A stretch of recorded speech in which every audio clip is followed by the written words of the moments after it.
One of the most common questions that I'm asked regarding mortgages is the difference between a fixed rate and an adjustable rate mortgage. Now, a lot of people do understand that an adjustable rate mortgage will have an interest rate that will rise and fall depending upon the federal interest rate that is set at the national level, right? But let me go ahead and break it down for you, what the difference is and how to identify what type of mortgage product you're being offered and how to decide, is an adjustable rate mortgage even worth it? Because some people always ask that. Well, if these things are so unpredictable, why do people even get them? So that's what we're going to talk about today.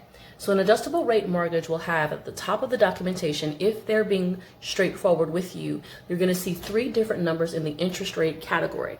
The first number is the introductory rate. For the first 12 months, that's the rate that you're going to be, your payments are going to be based on.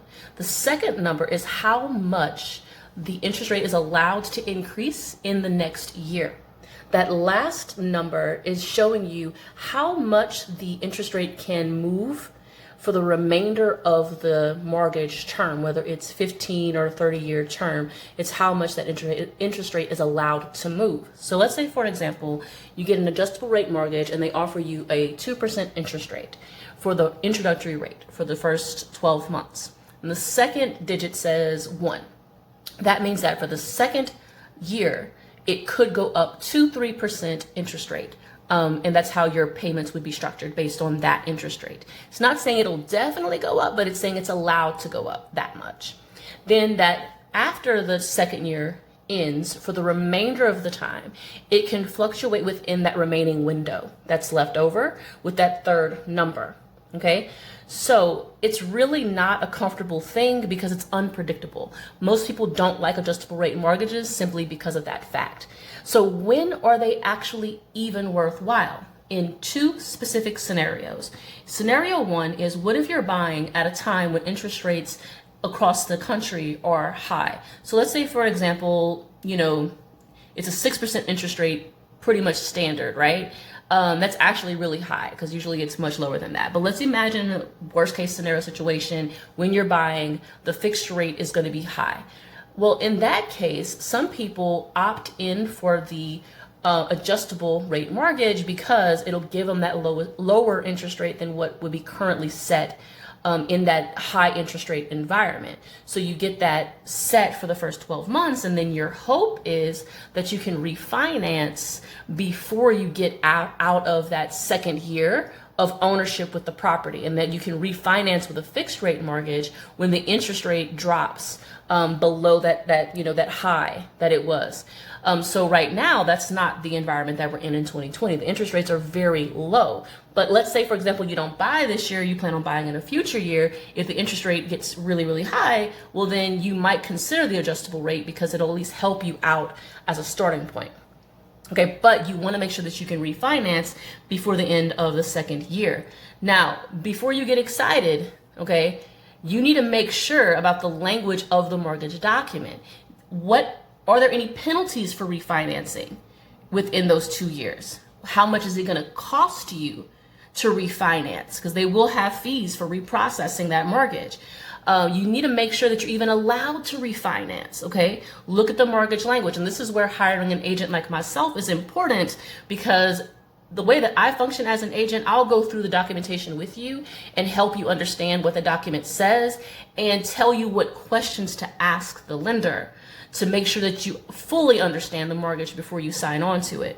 But those are the questions to ask before you get excited and get an adjustable rate mortgage. Now, that was option one, when an adjustable rate mortgage might be beneficial, is if you're buying at a time when the Fed rate is really high. That's not what's going on right now. So would anybody right now benefit from an adjustable rate mortgage? Only if that person plans to resell the property before that second year ends. Because once again, you can still get a lower interest rate. Even though the interest rate at the federal level is really super low right now, adjustable rates always give you the first 12 months really, really super low interest rate. So it reduces your payments. But you're locked into having to resell within those 2 years, because once you get to the end of those 2 years, you're going to see that potential in spike in your payments once the interest rate is allowed to fluctuate, right? So there's always that risk factor involved, and you have to be aware of that. So you could maybe like buy it today, get that low interest rate, rent the property out, or do any repairs that you want to do within this next time frame, and then try to sell it before the end of the second year. But what if you don't? You got to be prepared for anything. Could you refinance it? Now, that's the same issue that I mentioned earlier. You've got to make sure that you understand all of your options. What if you can't resell within those 2 years? What if something happens? So can you refinance to prevent having that increase in payments? These are the questions that you need to ask. So I know I said a lot within the 5 minutes and 30 seconds that I've been speaking, but I'm more than happy to speak with anybody more in depth, more clearly. I personally feel that fixed rate is always the safest option, but there are some occasions where people feel that the adjustable rate could save them money depending on their plans. So be sure to hit me up. You can send me a text message at 337-371-0037. I'll put the number in the video as well. Send me a text message and we can set up a phone consultation or a video conference so we can go over these details more specifically. Also, you can email me at jessica@revolutionrealestate.org. jessica@revolutionrealestate.org. And I'll also put that on here for you guys. So if you have any questions, let me know. Otherwise, keep following so that you can continue to get more real estate and mortgage tips as well as stock investing tips, because that's a lot of what I post is related to that. Talk to you guys soon.